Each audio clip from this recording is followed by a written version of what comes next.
The US government had at least 3 different projects to officially study UFOs. The veils between our reality and the higher reality are getting thinner. At this point in their evolution, Bashar's people, the Sasani, have developed the ability to see the structure of existence.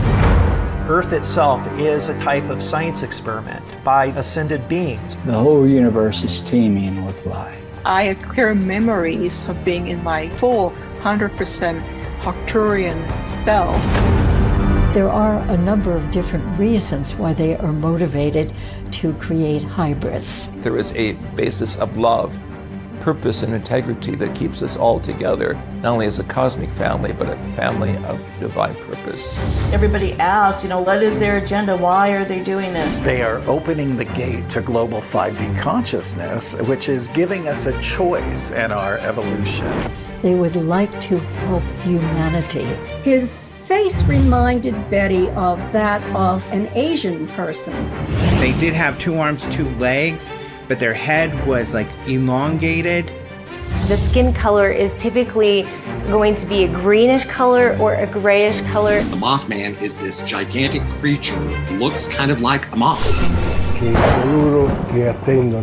Those who are waiting for silver and gold spaceships to come and save humanity are waiting in vain. Di questo mondo aspetteranno invano.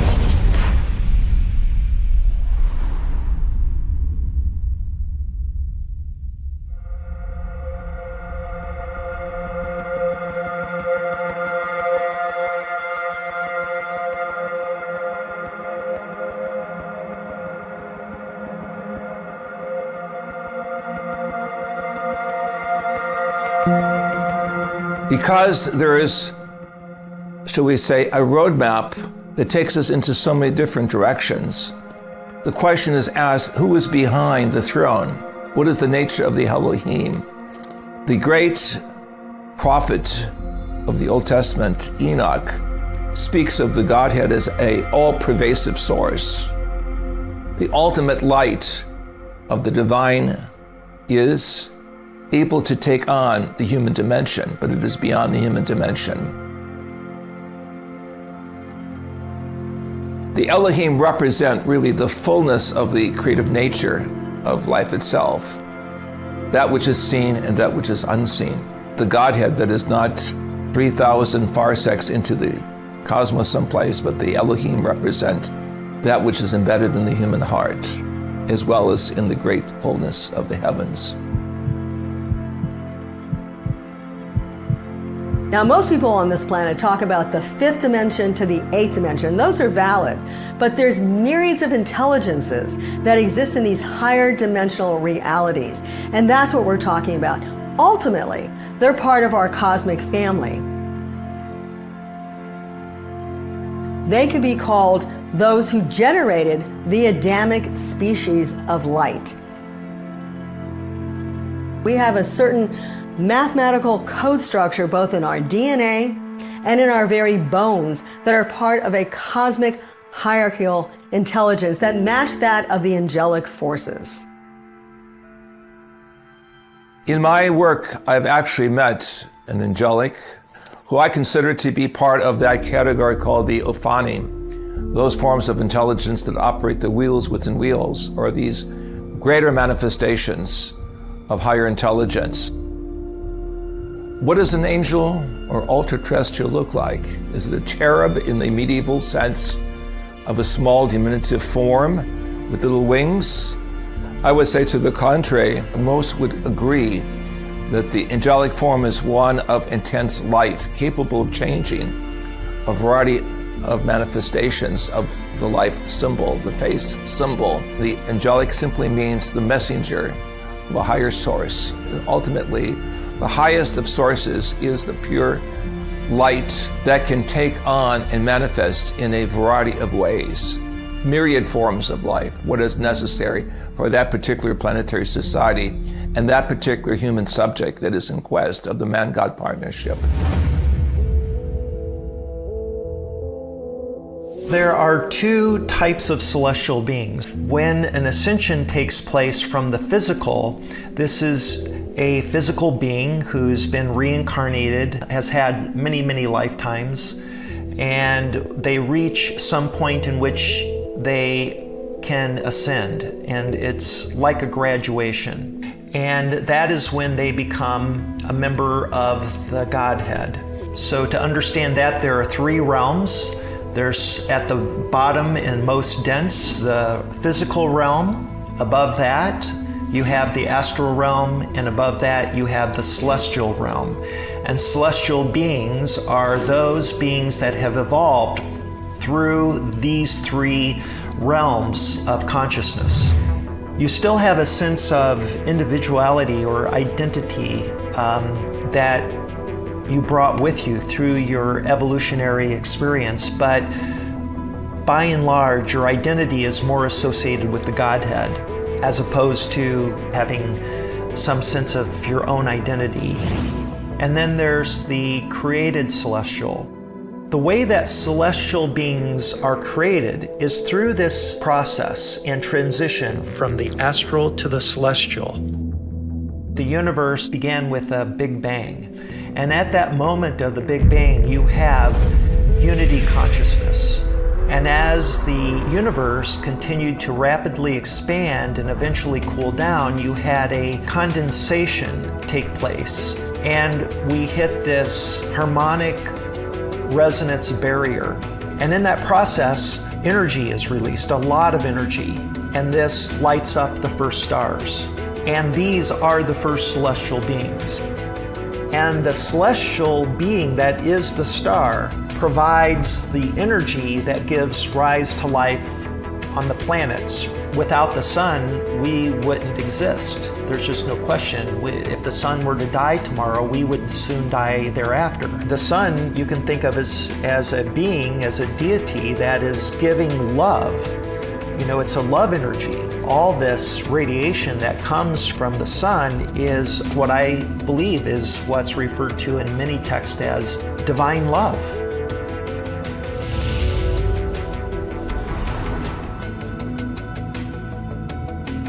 In order for us to interact with celestial beings or astral beings, they have to appear to us in some kind of form in which we perceive with our five senses. And when they appear, they are scintillating all over, just sparkly, and then manifest into a shape or illusion of what they are to the perceiver. We all have a celestial counterpart. That is our higher self. Another name for the celestial being that will ultimately commune with you is your higher self. Tejbar is my higher self.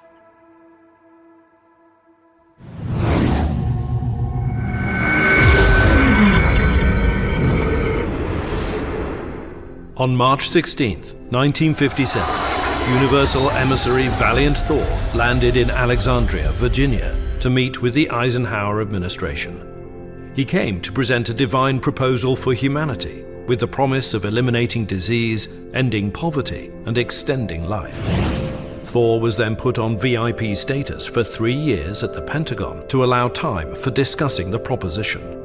During his stay, Thor would also groom Eisenhower on the ways of the universe and discuss free energy, the dangers of atomics, pollution, and much more.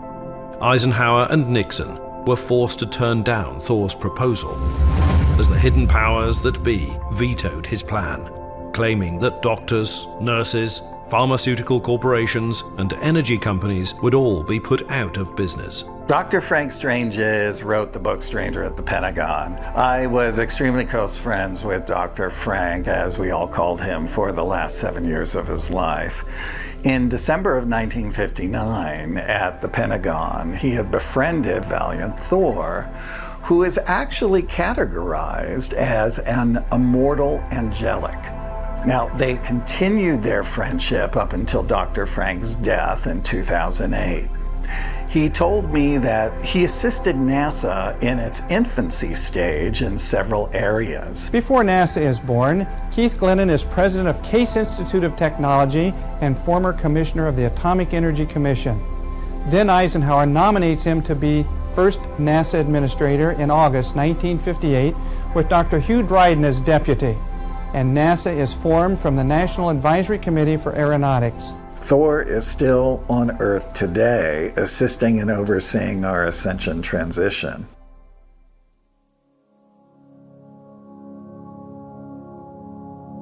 Sono Maurizio Cavallo. I am Maurizio Cavallo.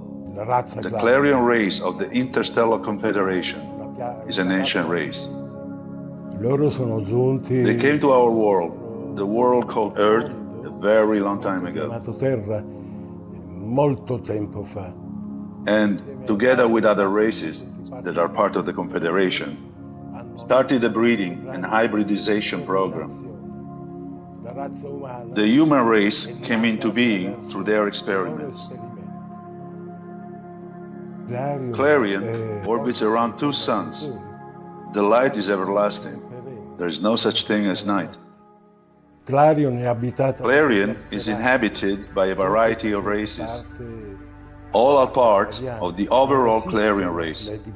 There are no racial caste divisions. Qualsiasi individuo è Everyone is united in consciousness coscienza e and intelligence at the one cosmic level. nell'intelligenza cosmica. I colori di pelle Colors of skin do not indicate a type of being. diversità dell'essere. It probably Indicano indicates a probabilmente different una provenance. provenienza diversa, ma sono But tutti all of them are beings from one creation. un'unica creazione. Gli esseri Clarion beings believe in a cosmic soul, in a universal spirit. in uno spirito universale. When Cavallo officially went public with the story of his contact experiences, he also released real photographs taken of the Clarions. Polaroids shot at various times, starting in September 1981.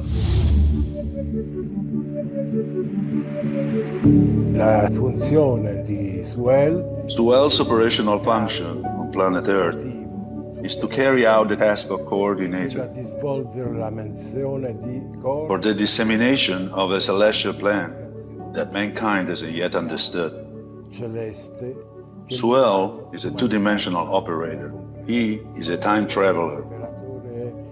Suel, along with others, l'orientatore del tempo.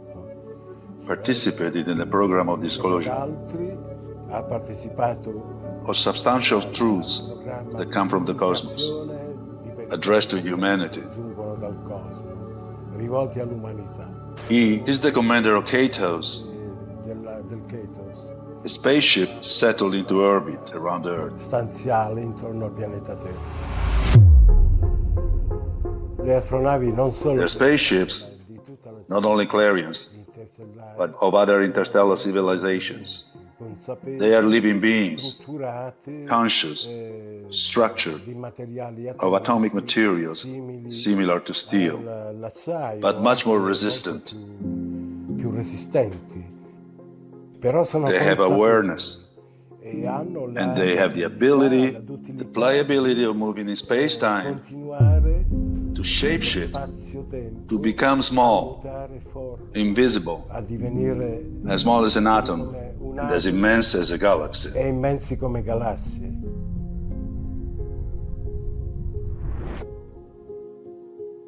Nelfa è il pilota Nelva is a communications pilot between Earth, Mars, and Clarion. e comunque She is an astropilot in the Clarion fleet. She remains in orbit, in command of several spacecraft, so-called reconnaissance, scout ships, about 60 meters in diameter.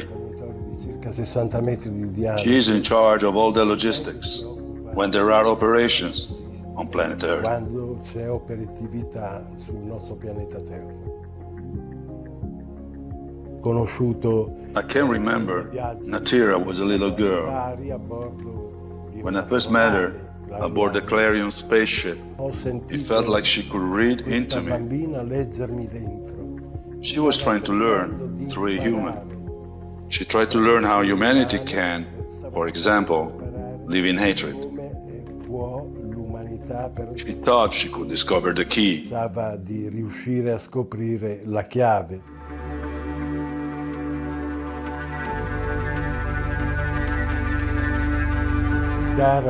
Dara is an astrobiologist.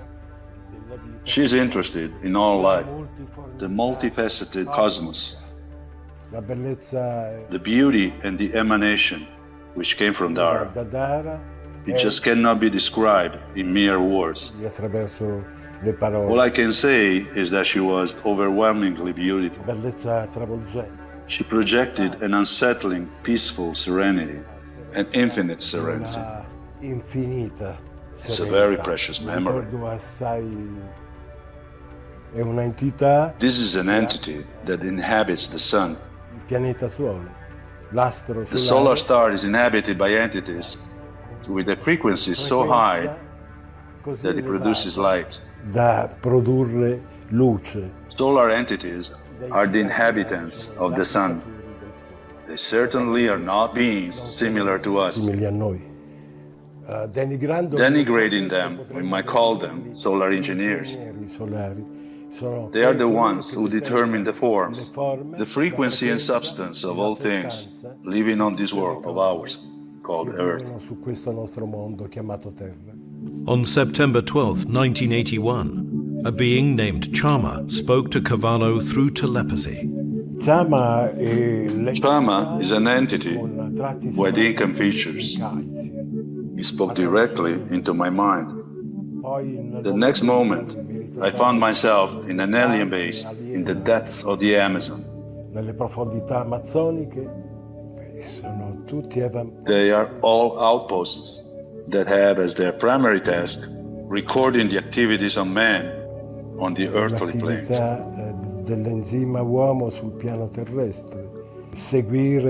They follow up on the experiment that started a very long time ago,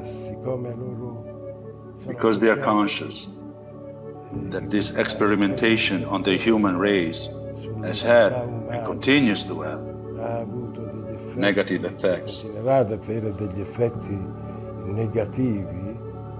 Those spaces exist to keep continuous surveillance in order to prevent the worst from happening. Should there be any possibility of this happening? La possibilità che ciò accada.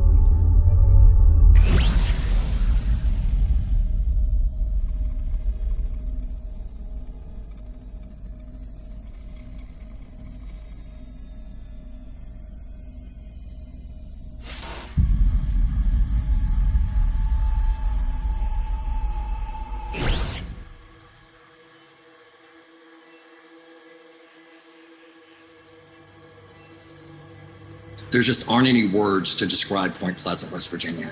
I got there with a friend and we went to the TNT area, which is a place outside the city where there have been Mothman sightings in the past, to see what we could see and what we could feel. And you have to walk through this area of swamp, and it was marshy and cold, and we walked quite a distance and we felt so creeped out and alone and isolated. But we got to the TNT bunkers and went inside, and it was just such an eerie, creepy feeling to be inside that bunker. And as we came out of the bunker, all of a sudden, all this cacophony of sounds that we've been hearing from the forest creatures and the things around us just dead stopped. And we looked at each other and went, what just happened? And as we said those words, the sky opened up and it started to sleet. The Mothman is this gigantic creature that flies. He has red eyes, he's huge, and looks kind of like a moth. The Monster and Jeepers Creepers movies is a takeoff of Mothman. I absolutely don't believe that the Mothman is an evil entity, an evil being. I believe that he came during the time of the Silver Bridge collapse with a warning that something was going to happen, to pay attention, to be alert, to be vigilant. Unfortunately, there was nothing that it could do to prevent the tragedy that happened at the Silver Bridge. While we were there filming the Mothman episode for the TV show I did, the young man who was the star of this show got a phone call. And it was very similar to the telephone calls described in the Mothman prophecies.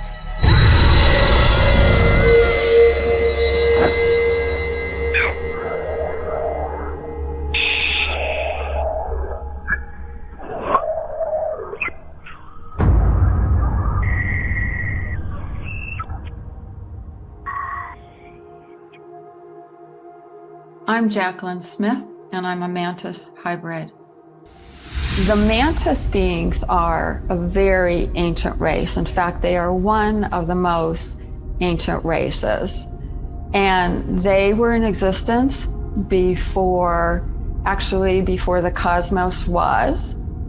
And so the mantis, along with a number of other councils, helped to create the cosmic grids. They are about 8 or 9 feet tall. They have the big black eyes. They have a triangular face. They are upright.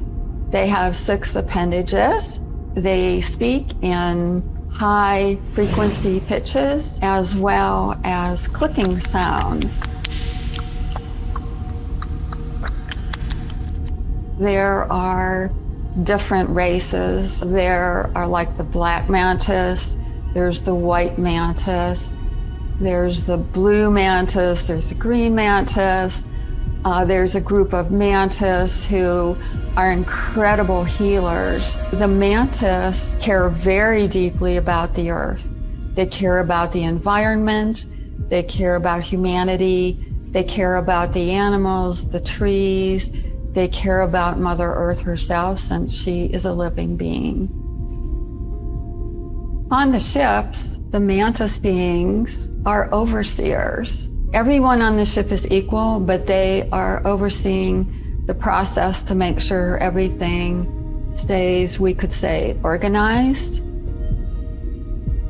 One of the key things that mantis do is to assist races with their evolutionary process. These are not violent people. They are a scientific race. They are here to study the human race from a xeno-socioeconomic standpoint. So they are not something to fear. They're looking to find out how humans interact, whether or not humans are even getting along well enough to become part of the Galactic Consortium.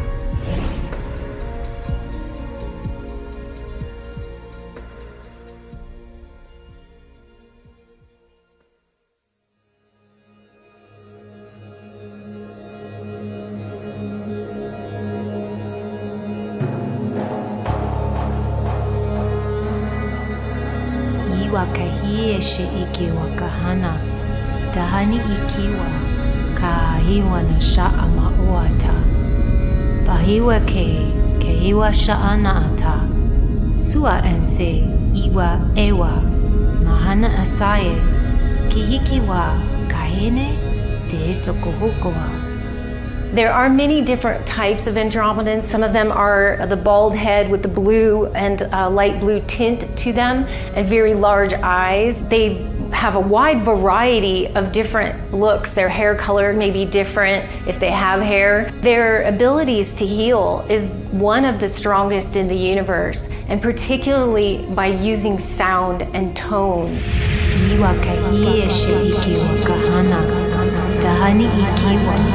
Kahiwa na sha'a ma'uata, pahiwa ke iwa sha'a na'ata, sua ense iwa ewa. They are also the master teachers of the universe. They're excellent communicators. So that's one of the things that they're also sought after for the negotiations, and they're sought after for their diplomatic abilities. They're very, very calm in their energy. They love to teach, they love to share. They're very tribal oriented, so they're kind of like a native culture.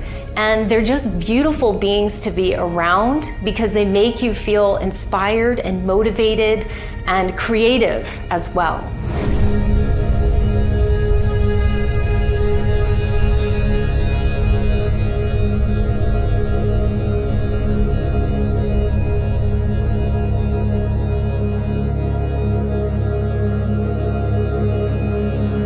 Alpha Centaurians are inhabitants of a planet bigger than the Earth that has an atmosphere, magnetic fields, oceans, rocky continents, and is much older than Earth. It is a planet in the habitable zone of the Alpha Centauri star. Alpha Centaurians are very tall humanoid beings, measuring around 2.5 meters, about 7.5 feet. The Alpha Centaurian appearance is that an European with blonde, almost white hair, tall and slim. They are Nordic in appearance, and they are men and women, and their genetic originates from the Arcturians, from the both constellations. Alpha Centaurians have not been the ones that shared their genetics with us.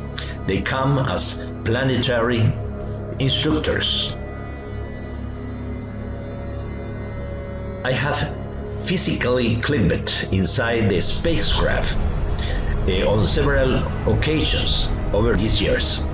And in one of them, I went to a Navy submarine base in the sea. And in another, physically accompanied them to Ganymedes, one of Jupiter's moon, where they have adapted artificial life. I have been to their planet, Apu, through interdimensional experience called Cendras. It has been a physical experience and not an astral or mental one. A Cendra is an interdimensional portal generated by applied technology and mental power that can dematerialize a person and teleport them at unimaginable speeds from one place to another.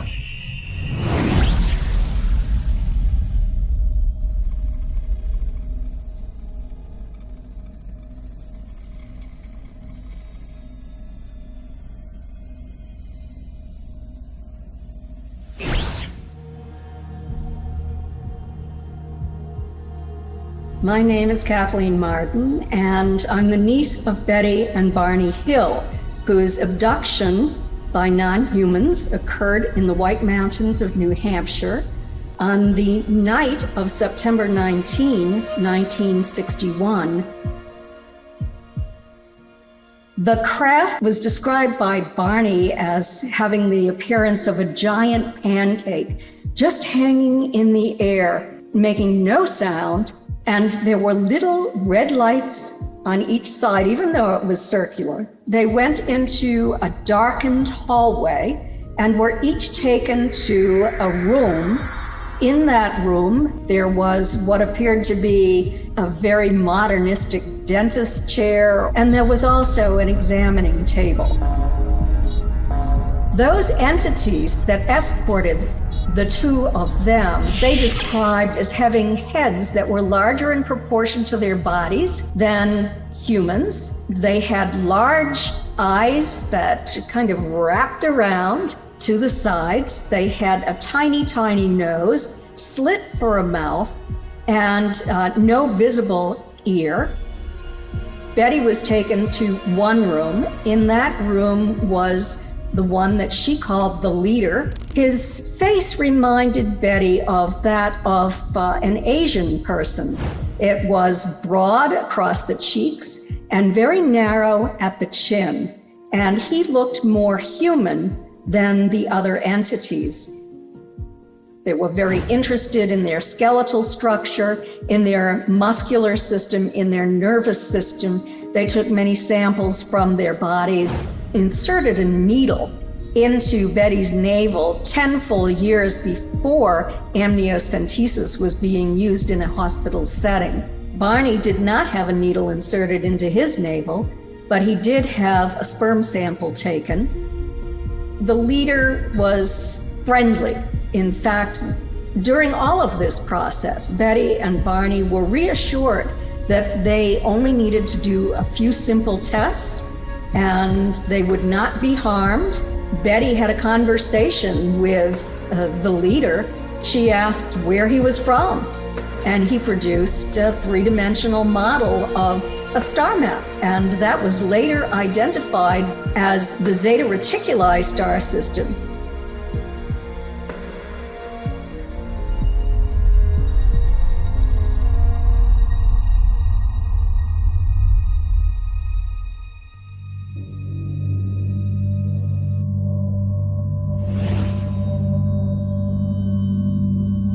There are a myriad number of grey species from our universe and other universes, including interdimensional realities.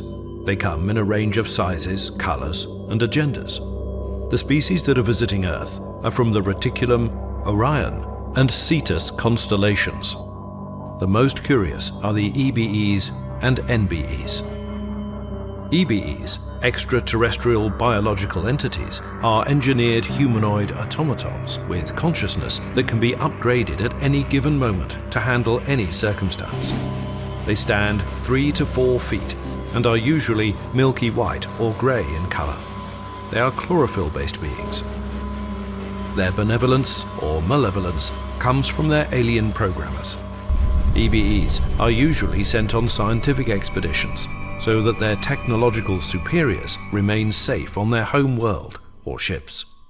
NBEs stand for non-biological entities. They have no ears, mouth, or nose. Its nervous system is made up of highly advanced and complicated circuits. The NBE bodies do not require oxygen, food, liquids, or any other source to function. The advanced soul supplies the energy to operate the body. Since their bodies are non-biological, they cannot feel pain if captured by an aggressive race and tortured. The creators of the NBE body are an ancient spirit form of this and other neighboring universes.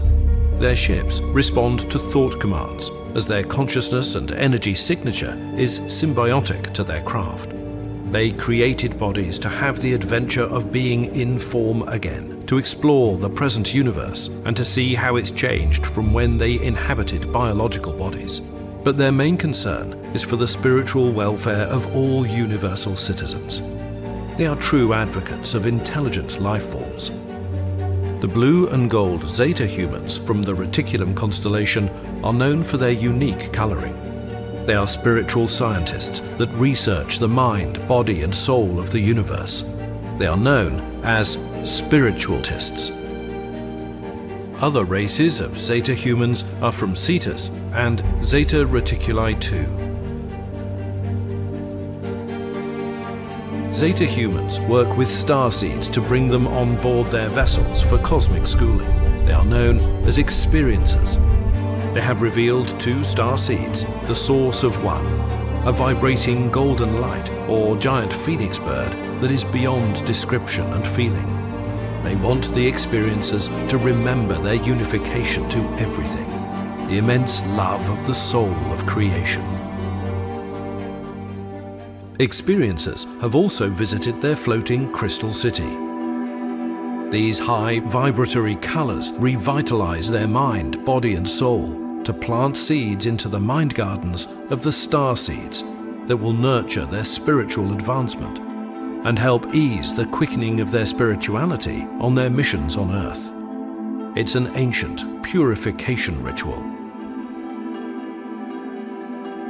Some experiencers are invited by the Zeta humans to interact with an interface screen.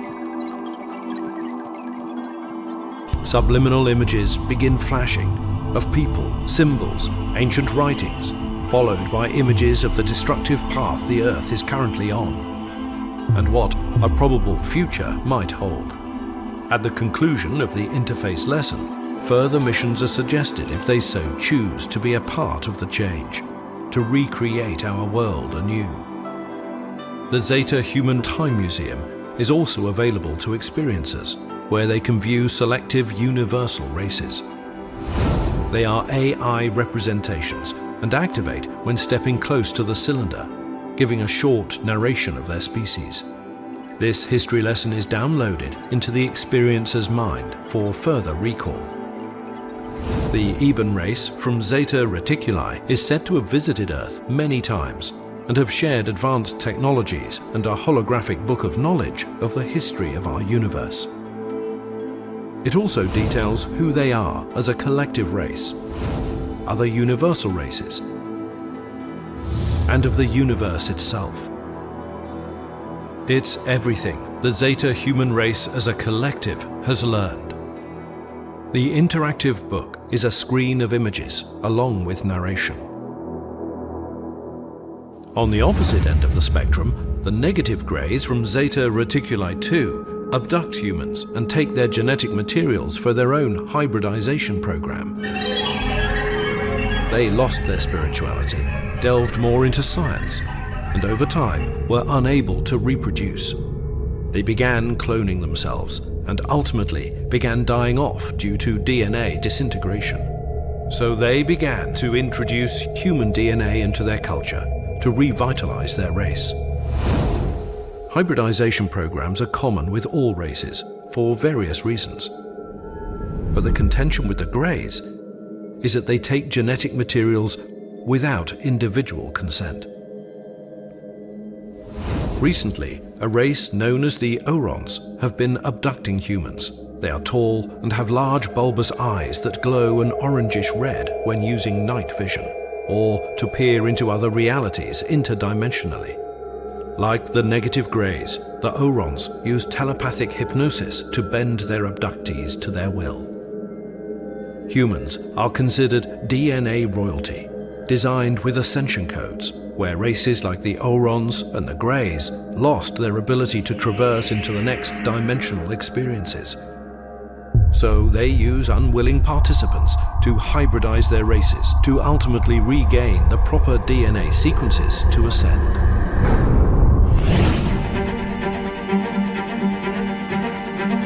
Imagine if in the 1940s you have seen or experienced what you feel to be an alien encounter, how traumatic it would be to you. And then on the heels of that, to get a visit to your door from two very mysterious, serious men dressed in black, telling you not to talk about what you have seen, asking if you have any evidence of any kind, and acting overall in a super intimidating and threatening manner, telling you of the grave consequences that would befall you were you not to obey what they told you to do. Men in Black are real. Their job was to get to any crash site in the continental United States within 6 hours and contain debris, but also sort of information fallout. And they were working at cross purposes with what my father was trying to do in an honest scientific effort as part of what was essentially a PR exercise in Project Blue Book to tamp down public hysteria. And while there were these sort of open efforts in the press to explain UFOs, they were the ones actually going there in the dark of night to find them and to not let them sort of ooze out into public awareness. The US government, as a matter of public record, has engaged in multiple disinformation campaigns to sort of smear and stigmatize the UFO phenomena. The government has this vested interest in keeping us scared, so that we need to bask under the comfort of the protection they provide. This runs the gamut from paid influencers, such as Philip Klass, to, I think, aiding Hollywood in portraying UFO topics in a really comical and goofy manner. I think that's the case perhaps with the Men in Black movie franchise, which takes a really dark, sinister chapter of UFO history and turns it into an hour and a half of cinematic frolic.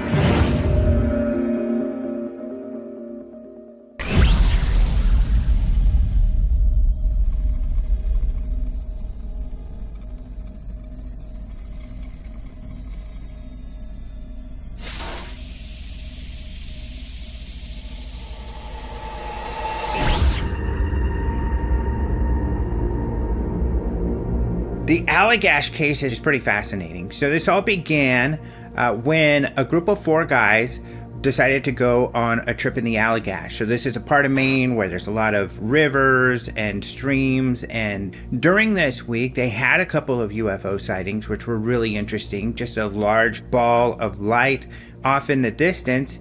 They didn't know what to make of it. They kind of asked some people along the way if they had seen it as well, but they didn't think much of it until one of the last nights when they went out on a lake to do some fishing.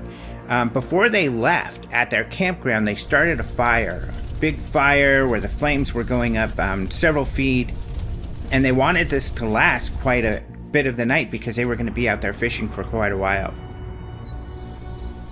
They got in their boat and they got out in the lake and they started fishing, and they saw the UFO again.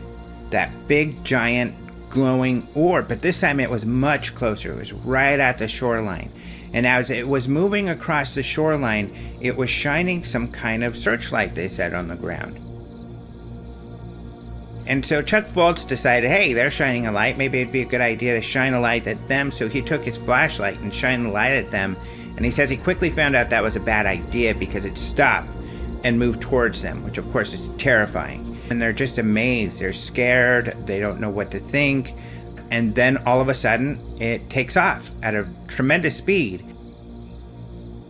So later they remember being back in their boat and going back to camp. Some of them noted that the fire seemed to be burnt down more than it should have been. They went to bed. The next morning they were excited and they kind of talked about their UFO sighting, and then they went off on their lives and as if everything was normal. Under regression, what the guys remembered is that the spotlight that was coming out of the object shined its light on them, and that this spotlight was actually sucking them in to the UFO. They were, of course, terrified. Once in this craft, they couldn't talk, they couldn't move.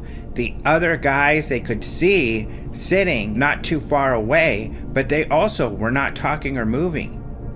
They remember seeing these creatures, and separately all three remember similar details about these creatures. They seemed insectoid. They seemed to have an exoskeleton. They did have 2 arms, 2 legs, but their head was like elongated, and their eyes weren't giant eyes like the Greys. They were kind of smaller. They also had this beak type of thing that made up a large part of the lower part of their heads.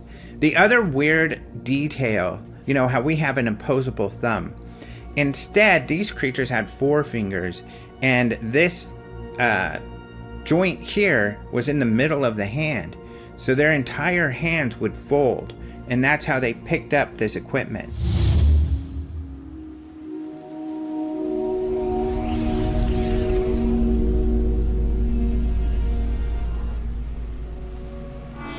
When it comes to feline races, one are the Lyran. Now, the Lyran are not only showing up as feline, but the Lyran are what humans call therianthropes. They are animal-appearing humanoids. The Lyran race look, a lot of them, like lions or lionesses. So they quite often you'll see them with much longer hair, especially around the head and neck. The other thing you'll find with them is their hands are much more human-like. The Lyran feline race are a very culturally enhanced race. They focus a lot on the social side of things. You'd almost call them a monarchy layout, where they do have a definitive leader, but they look at it from the social standing. The Laborians are more panther or cheetah-like in configuration. Much sleeker body. Their hair tends to be very, very short and very smooth back with a bit of a sheen to it. Colors in both of them range from Yutani brown to midnight black. They are military through and through. They are very aggressive, but they are not combat oriented. They will simply defend themselves when attacked. If you leave them alone, they're nice people. Long, long ago, in the Lyran system, there lived a giant race of blondes alongside the lion cat species known as the chamois, a lion feline species bearing a remarkable resemblance to the lion goddesses depicted on the walls of ancient Egypt. Reptilians happened upon their cluster of peaceful worlds and wanted their abundant resources.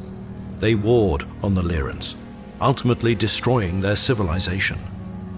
Those lion felines that survived settled in other star systems: the Pleiades, Antares, and Sirius A and B.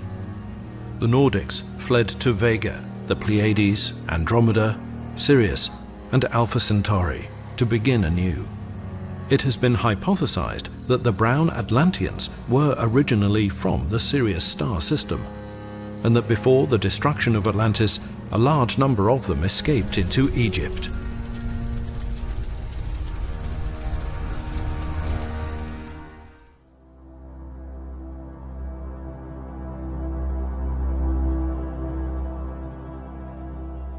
So Ezekiel chapter 1 talks about what some people call the cherubim or the four living creatures as reported in Revelation. And they have four faces. One is our face, which means we are part of their cosmic dimension.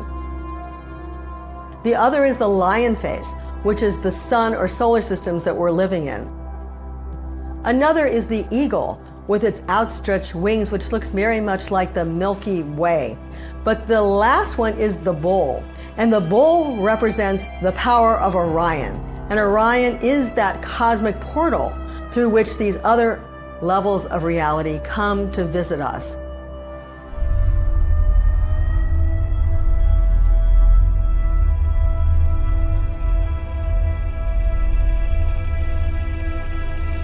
The original Orions are fascinating in that they have a very dramatic look to them. So they are very tall. The men are about 10 to 12 feet tall, and the women are about 8 to 10, somewhere in that range. They typically have very milky white skin, and it has a violet tint to it as well. But the other thing about their appearance is that they like the flair for the dramatic. So a lot of them will have some kinds of piercings, or they might have tattoos. They're one of the strongest, most powerful races that we know of in the universe. They are the magicians. Orion itself, especially the three stars in the belt, and this is known to the ancient indigenous cultures, is a type of vortex point or opening between our reality and higher realities of light. Anytime you have the real light energy coming forth, you actually have some negative energies around it trying to control that. That's why people mistake Orion as a negative location when it's really a place of light energy that pours forth into our reality and can be experienced by all of us.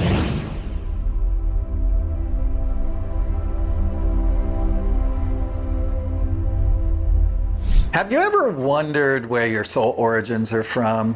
Most likely your soul originated on another world. I myself have lived many lives on Earth as a Pleiadian starseed. Now, a starseed is a multi-dimensional being that is fully conscious and highly spiritual, in tune with the universe itself, that has chosen to incarnate of its own free will into a dualistic earth body to raise their consciousness on a predestined timeline above the collective. Now, once their dormant Pleiadian DNA is activated, the soul's divine purpose and spiritual journey begins.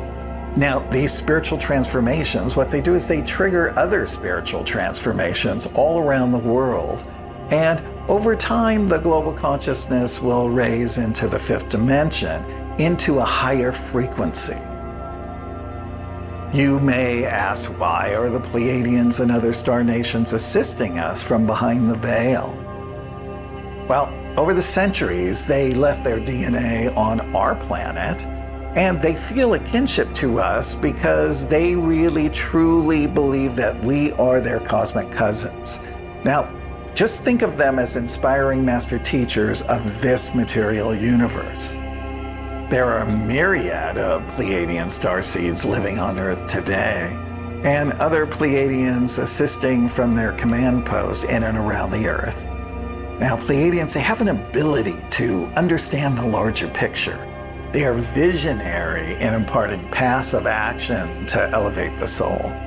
Starseeds, well, they have counterparts or cosmic higher selves that monitor their mortal avatars to induce spiritual awakenings to their cosmic heritage, to guide, to raise, to teach, and to prepare them for superconsciousness and ultimate ascension.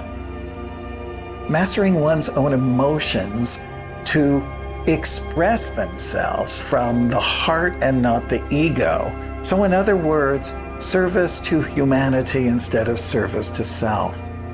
They live their lives by this incredible one simple phrase: when one is helped, all are helped. Now, Pleiadians primarily resemble Nordic Scandinavians, the descendants of the ancient Lyrans. Females stand anywhere between 5'9" and 6'5", and the males are anywhere from 6'5" to 8 feet. Another culture living on Pleiadian worlds is an Asian race with yellow to brown skin and brown to black hair. Their heights, they're anywhere between 5'5" and 7 feet. They practice a unified field of trust, truth, and unconditional love because Pleiadians know that those thought forms are going to reach out and they're going to interact with every particle in the universal fabric of space and time to touch every person divinely.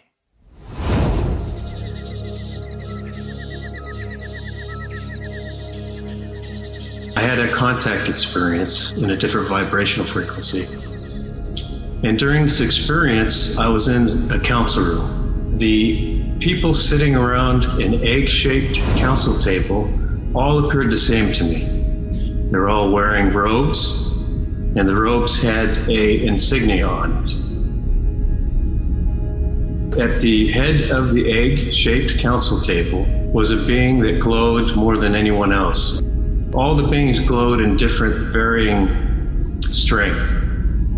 Another being came in to make the rounds around each one of us with a crystal device.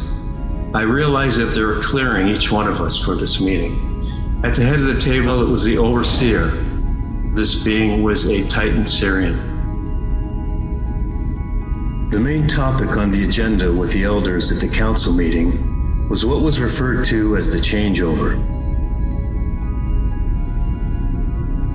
The elders made it quite clear that they are not the only ones overseeing this transition from a lower, denser vibrational frequency to another higher, more evolved dimension. They're simply a branch of a larger operation, perhaps what many call the Federation itself. But surely it was the plight of humans that was on and in the forefront of their minds. The changeover, in a nutshell, is humanity's opportunity to move into the next phase of evolution, not as robots or perfected AI algorithms, but as realized, conscious, sovereign beings, free to choose their own destiny.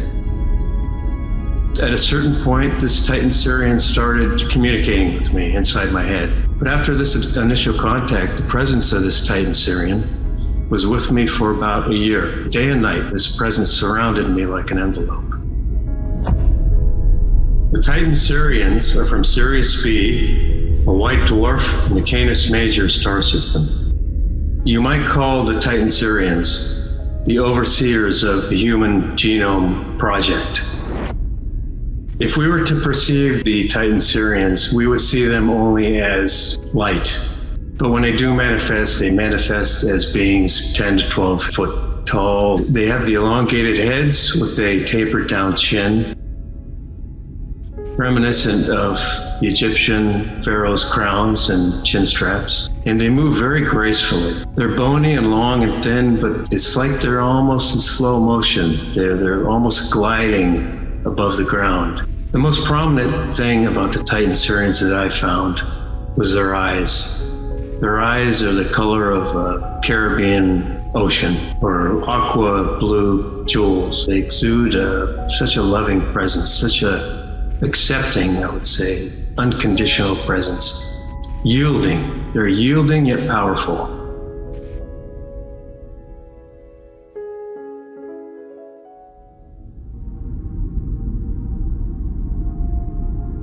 There seem to be several different species of extraterrestrials who do this hybridization with human beings. We've got the little gray beings. We have tall blue Arcturians. We have Pleiadian beings. We have Andromedan beings, reptilian beings. some of the species have wanted to take on some of the components that they recognize in us that they would like to have. For instance, our ability to have emotions and love and kindness, thoughtfulness, consideration. Some of the species have said they'd like to create hybrids who would be understanding of humans and understanding of the extraterrestrials, and therefore would be able to be like ambassadors. There are several hybrid races that are the result of a very interesting story. And the story begins with the idea of the beings that we know as the Greys that are often reported in the alien abduction phenomenon. Although many people have talked about the Greys as if they are an alien race, Bashar has a little bit of a different take on that. So the story starts on a parallel version of Earth that had a similar history to ours, according to Bashar, but was farther along, more technologically advanced. Yet at the same time, they did a lot of the things that we find we're doing here on Earth in terms of making choices that are not necessarily good for the environment. And eventually, according to Bashar, they actually allowed their environment to collapse. So as things got worse and worse, and as the ecological system on their version of Earth collapsed, they had to try and do things to allow themselves to survive. They sort of went underground. They lost the ability over time to reproduce because of the toxic atmosphere and many other things going on. And eventually, in order to keep going, they had to mutate themselves with their technology into the beings that we now understand as the Greys. So what Bashar is basically saying is that the Greys used to be humans, just like us, on a parallel version of Earth. The Greys, in a sense, because they are a mutation, are the first level of the hybrid race. And in their ancient language, Bashar's ancient language, they refer to them as the Maz-e. And I think in their language, it generally means the old ones.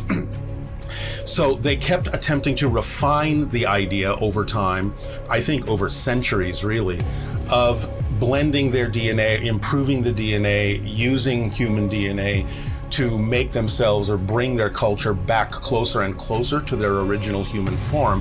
And so the next level of that, the next phase of the hybridization agenda, are what we now call the tall Greys. Bashar's people, the Sasani, are the third phase, and they're now really more like 50-50 between what we typically call a Grey with the small stature, the large eyes, the larger head. They're about 5 feet tall. They have whitish skin. Their eyes are larger, but they're more normal. They're relatively slender. The males have no hair. The females have hair. It tends to be white, although there are exceptions. Their noses are small, their mouths are small, their ears are smaller. But generally speaking, we would start to see the Sasani, Bashar's people, as a little bit more in the direction of what we recognize as a human form.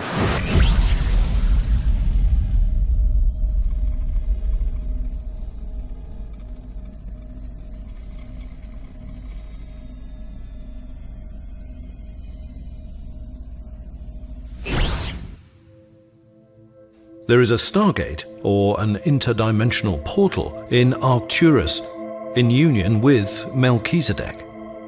The overseers of this portal are the Arcturians, who process souls moving into their next experience, whether it's another cosmic lifetime or an ascension into the next dimension. Arcturus is a key location. We call Arcturus the shepherd, or the one who comes to help. The star itself is not part of our Milky Way, but it's actually coming in to our Milky Way system. We believe that it's part of a higher consciousness reality coming in to help humanity in the Milky Way. My name is Vivian Chauvet. I am known as an Arcturian hybrid. I represent a large aspect of the Arcturian collective. I was born from a human mother. My mom is 100% human. My father, my biological father, is Arcturian, which I'm very happy to be part of this amazing enlightened civilization. We are known to be one of the oldest, one of the most advanced civilizations interacting with this quadrant, very engaged with the Earth ascension process. We call it the re-ascension process because we have ascended many times before, and there are many masters incarnated right now in the form of starseed. We have a much more predominance now coming through because the time is appropriate to bring back this energy, to bring back our consciousness, to bring back our teachings.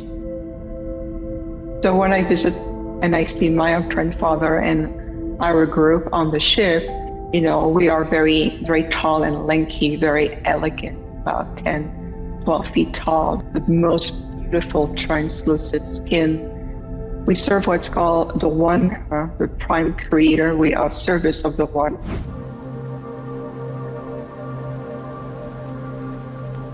Hybrids can come into being in the most unusual and unique way. Celestial beings, or advanced extraterrestrials, who are associated with starseeds under their watch, are able to place an overlay of advanced consciousness into a person's auric field that will absorb into their mental faculties. This upgrades their ability and desire to raise consciousness in a community or on a global scale. Other types of hybrids are races that come on long expeditions to Earth, whether it's 100 or 1,000 or more years. On a soul level, they have permission from genetic donors to hybridize for two main reasons. The first is so that they are able to adapt in bodies that can sustain themselves in the Earth's environment. The second is to study us, literally by becoming us. You could consider the Solzars as super hybrids. And the Solzars were created in a way that they use 33 human DNA chains from across the universe. Over the next millennia, they will begin a DNA upgrade and join 11 more highly intelligent human race genomes to their DNA pool, bringing their DNA chain to a total of 44 races. The hybridization program is very central to what they're doing. It's ongoing, and it has been for a very long time. Looking at humanity in itself as a civilization, human beings are considered as a race of hybrid in a sense that, you know, over time, there's a lot of genetic manipulation, DNA changes that has been done for a very long time, and to perfect the human body and create the evolutionary state in which we are now. There is a whole other type of hybrids, and these are the hybrids who are born on Earth of a regular human father and mother, and they live their whole lives here on Earth. They have been hybridized in a couple of different ways. One of the ways is that eggs are taken from the human mother and sperm taken from the human father and mixed together by the extraterrestrials with their material, their genetics. The second way is that the human mother is already pregnant from the human father, and at about 5 months during the pregnancy, she is taken by the extraterrestrials, and they give her an injection which contains their DNA.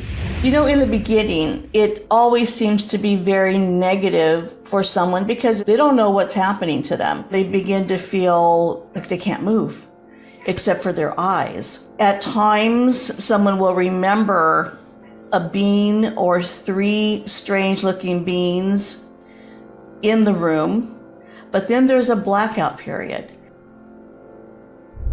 We actually have a screen memory afterwards, so we aren't aware that we have been with the aliens, but we have a mission implanted that we will continue to do after our contact. One night, my memory made its way through the screen memory, And I realized I was on a ship. They're brought up, they're taken into the room where they see all these tanks with little babies in them. They're told, this particular one is yours, you have to love it for it to survive. These children I instinctively knew were mine. And then they're taken up time and time again to bond with this child as this child is growing, because they need our human connection. The alien beings are not capable of that. I remember being observed while I was with them. They had books there on the ship. And so I read from the book Charlotte's Web to the children. And I remember clinging to my husband and saying, they're ours, we can't leave them. But we had no choice. Suddenly, it was over. We were gone and back into our own home.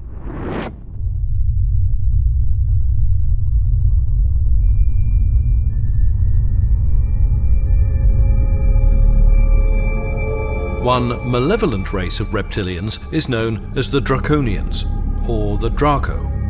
They're from Orion, Sirius, and the Draco constellation. The Dracs see themselves as better than everybody else. Males stand between 7 to 9 feet.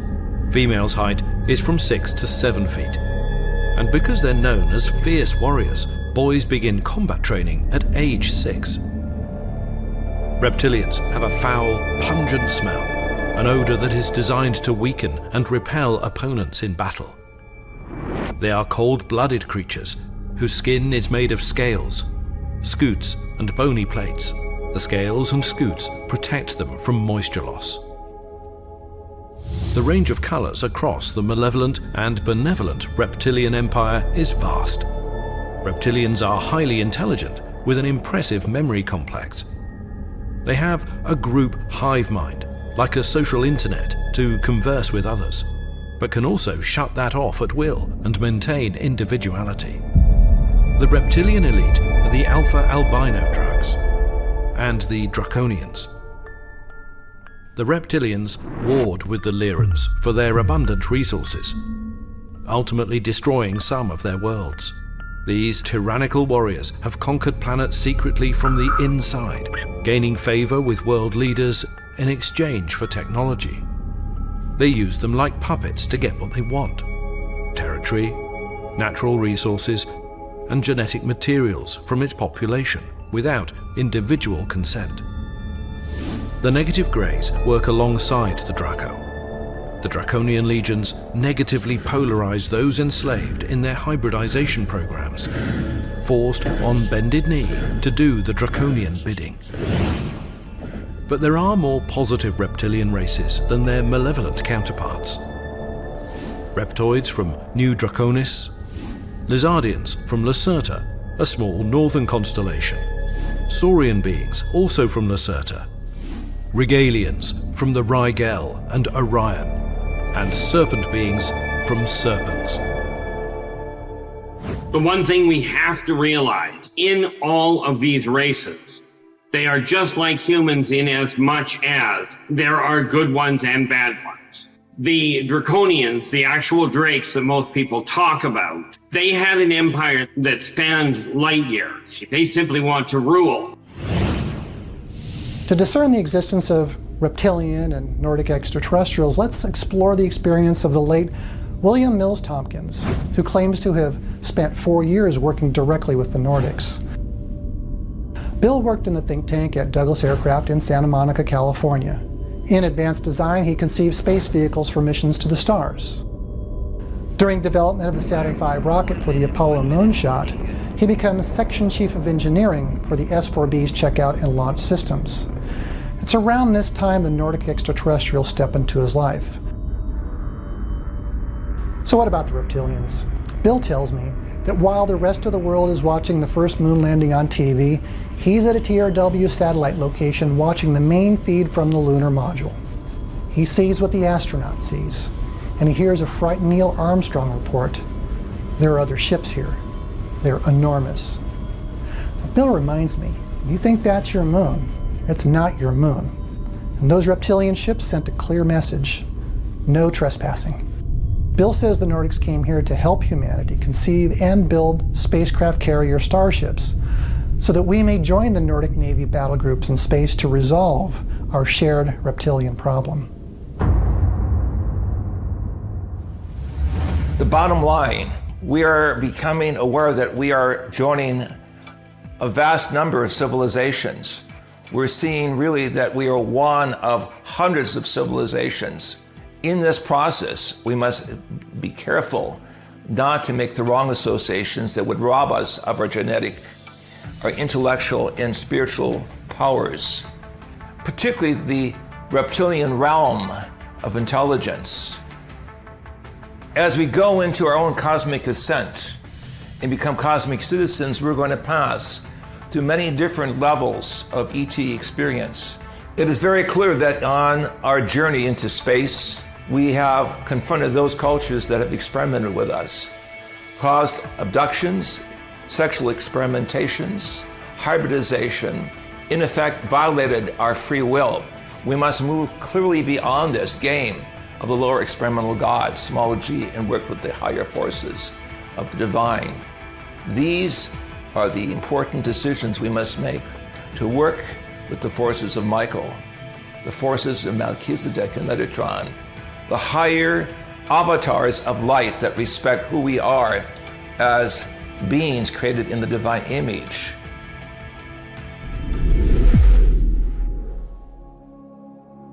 Do you know there is an actual place where immortals live? There truly is a kingdom of the gods. The land I'm referring to is located in the inner earth, under the surface of just about every continent. The very heart and soul of Agartha is called Telos. It's a very colorful, vibrant place. Everywhere you look, there's beauty. There's a central sun that nourishes just like we have a central sun within us. Agartha comprises maybe as many different kinds of people as we have on the surface.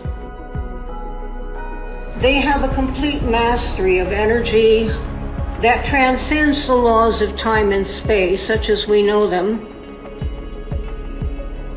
And they have a replica of every single thing that's ever been on the earth. Every race, everything that's ever happened is stored there. There is a space pad there. The fleet governing Telos is headed up by Commander Anton, and he patrols the surface of the earth and monitors where our consciousness is focused in terms of the media, the news, the general prevailing state of the consciousness of people. It takes it like a temperature.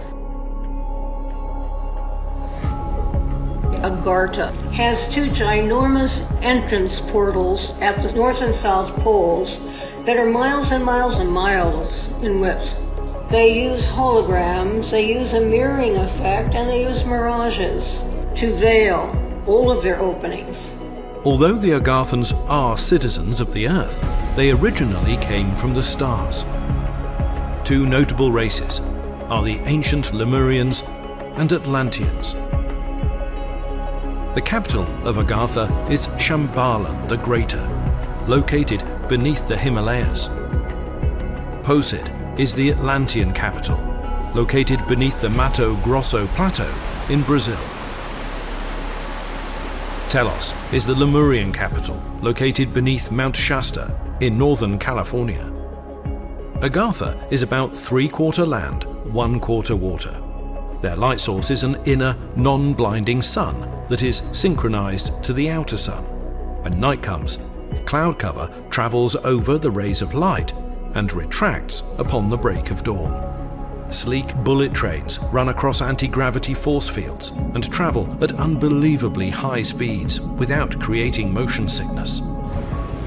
Agarthans speak many star languages, including the language of the light and the sacred solar language, Solara Maru. roter narnarga pariandaras daradoro kuhurum de Siberia.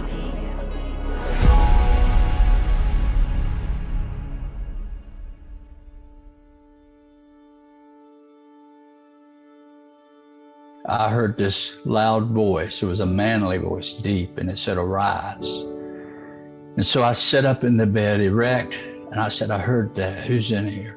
I looked straight at the clock. It was 3 a.m. And it was a thunderous voice. They just said, "Get up and get dressed and come with us." This blast of wind come out of the forest. And out of this forest come running this large bull. Ran me right over, and as it went over, I could see through it. I fell flat on my back into the forest floor. So I rolled over to my stomach to get up and run. I didn't know where it had gone. By the time I got myself up to my knees, I never went any further because this bull is no longer there. There's this beautiful lady. She's glowing very brightly. This blue light lit up the forest floor. And she has a dress on that is white, it's moving, it's flowing, and it has twinkling like stars all throughout her dress. She had this translucent golden hair and bright blue eyes. And she's looking at me with a sad face, and she said, "You know why I'm here. Troubling times are coming."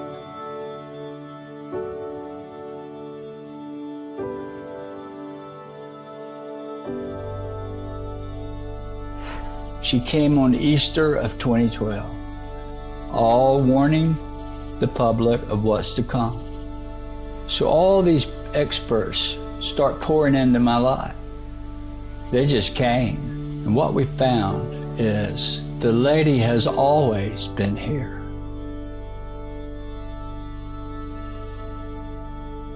She's always been in every culture.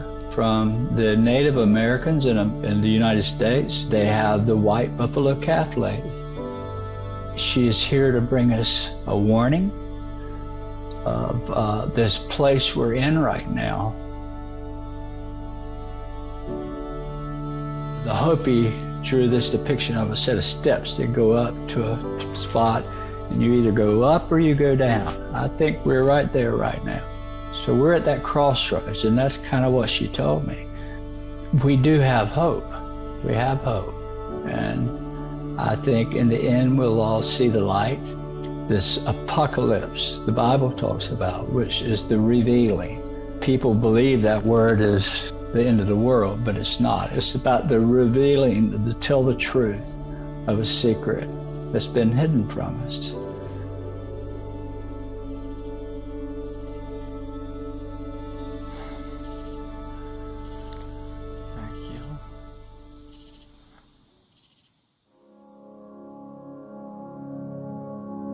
Melchizedek is in charge of organizing the transit of 10 million inhabited worlds towards a higher evolution. It's the regime of advanced education in our super universe. So on the headquarter world of Melchizedek, there are 10 million Melchizedek sons. On Earth, there are almost 20,000 Melchizedek Trinity teacher sons who work with individuals from behind the veil. Now, they are really compassionate, wise, and caring counselors. The Urantia book tells us that Archangel Michael is the sovereign of the universe, and Father Melchizedek is his first executive associate, while Archangel Gabriel is Michael's second in command. Gabriel is engaged in policies of the universe, where Melchizedek basically deals with procedures. Father Melchizedek is the architect of the University of Melchizedek. I just want you to think of the planets and every constellation as your basic education spheres, and the Melchizedek worlds as finishing school. Now, they have a simple parable that is taught on evolution at Melchizedek. From old globe to new globe, theater in the round is dramatized in plays, one after another. Every individual acts out a role, switching roles, as one learns and grows within the characters of life. Each curtain call heralds a new drapery to rise. Time brings all characters to end their play only to bring a more evolutionized apprenticeship in a bigger part of the whole production to transition into higher realms of life and consciousness. Mortals who are ascending from every constellation will return to Melchizedek and train under the education of the Melchizedeks before their super-universe transition. Each world there has its own curriculum. The soul's higher education begins when Father Melchizedek, who is dovetailed to Archangels Michael and Metatron, they re-educate worlds going through regenesis and purification that are ready to transition into higher realms of life and consciousness. Starseeds are also schooled at Melchizedek before their incarnation missions to planets, still in the pangs of duality, such as Earth, to raise consciousness during their lifetimes there. Archangel Michael has a very special place in his heart for Earth, and he has assisted man throughout the centuries. He has chosen to become the prevailer over our world, now in its darkest times, to shepherd us out of duality and into becoming fully conscious beings. At that time is when we will rejoin universal society.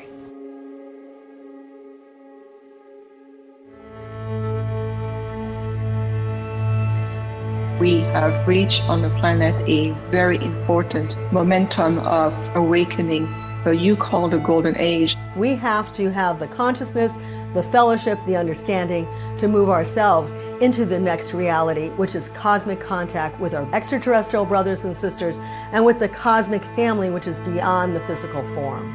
The collective of all consciousness of humanity affects the frequency of Earth. The main thing that Bashar is telling us that is probably the most vital thing is how important it is for each of us to truly be ourselves. We really are these incredible beings. We are gods in the making. We literally are gods. This planet is a soul factory, and you and me and everyone on this planet is a god in the making. And it's only through this process that we can be honed through the challenges of life, the mistakes we made, that we can become and ascend to the level of creation on the grand scale.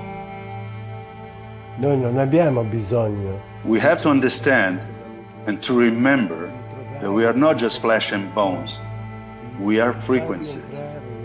We have forgotten that we are frequencies. We have to go back to the origins where there was full awareness, full consciousness of being frequencies and not just flesh and bones. Processing who we are. It's really about looking inward and letting go of old patterns and really becoming more authentic. Extraterrestrials have been living and visiting Earth since the beginning of time. Now that we are on the precipice of becoming fully conscious beings, the Galactarian alignment of space peoples and planets are preparing our planetary society for cosmic citizenship. They would like to help humanity to prepare for ascension into a higher, better dimension. They claim that they are not here to destroy us. They are here to assist in our development. This is humanity's time, and we have been enslaved for thousands of years. And this was the time that we needed to go to the next level. They want the best for the human species. All they're doing is describing to us what they see, so that we can actually navigate ourselves through the idea and experience of physical reality in a way that is more reflective of our true selves, who we really prefer to be, in creating a creative, peaceful, joyful, loving reality for ourselves and for others. When one takes a closer look at the ET Almanac, and one sees all of these different categories, it is clear there is a progression of consciousness evolution. On the top end, we have what is called the ultra-terrestrial or the angelic. At the bottom end, we have the extraterrestrial categories. Clearly, there is a need for a high command, or we call in the traditions of theology and cosmology, a hierarchy of experts who are overseeing the extraterrestrials themselves, who are, in my opinion, the experimental cultures, who in turn have to give, as it were, a record of their evolutionary gifts and achievements, and even their experiments that have gone off track. When I had the exceptional experience of being guided by Enoch into the higher dimensions, my consciousness was taken through the lower dimensions where I actually heard certain ETs laugh at the human race, wanting to see the destruction of humanity as we know it. And when I went into the higher dimensions of consciousness, it was clear that there were the Christed, the Buddha-like forms of intelligence, and the Most High that understood that this was part of our own learning experience, not to bow down to the false gods or make UFOs the end game, but actually realize that we are superior in our consciousness, to go beyond the lower technology, the games of the lower ET experimenters that do not have our image, but realize that there's simply other life forms that we must pass through, just as we choose to make a difference between the bee and the wasp in our own garden. They're both there, not positive, negative, but simply in different experimental zones that we must learn from and pass through. To keep us within the Adamic plan, or what we call the human plan of the higher evolution and the human evolution converging of the divine spark.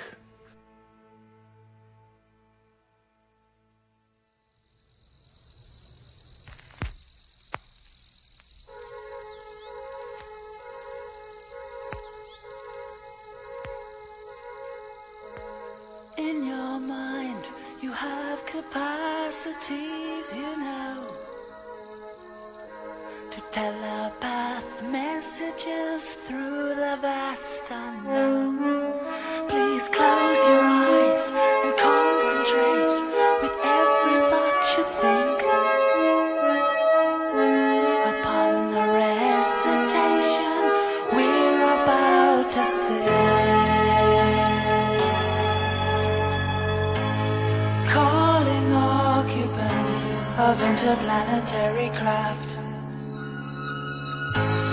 Calling occupants of interplanetary most extraordinary craft.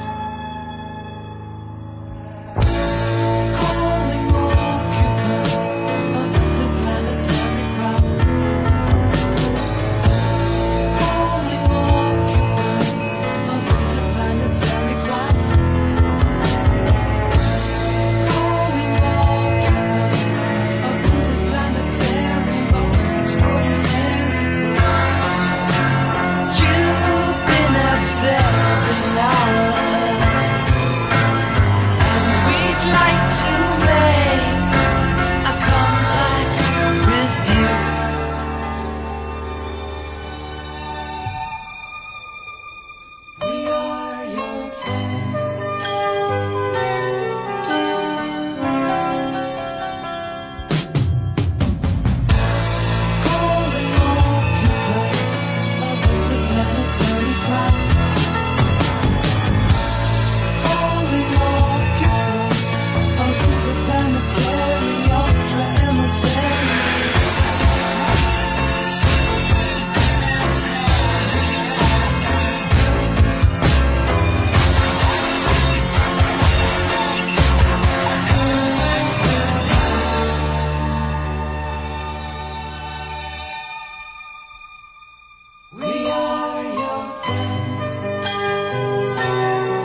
have ability to form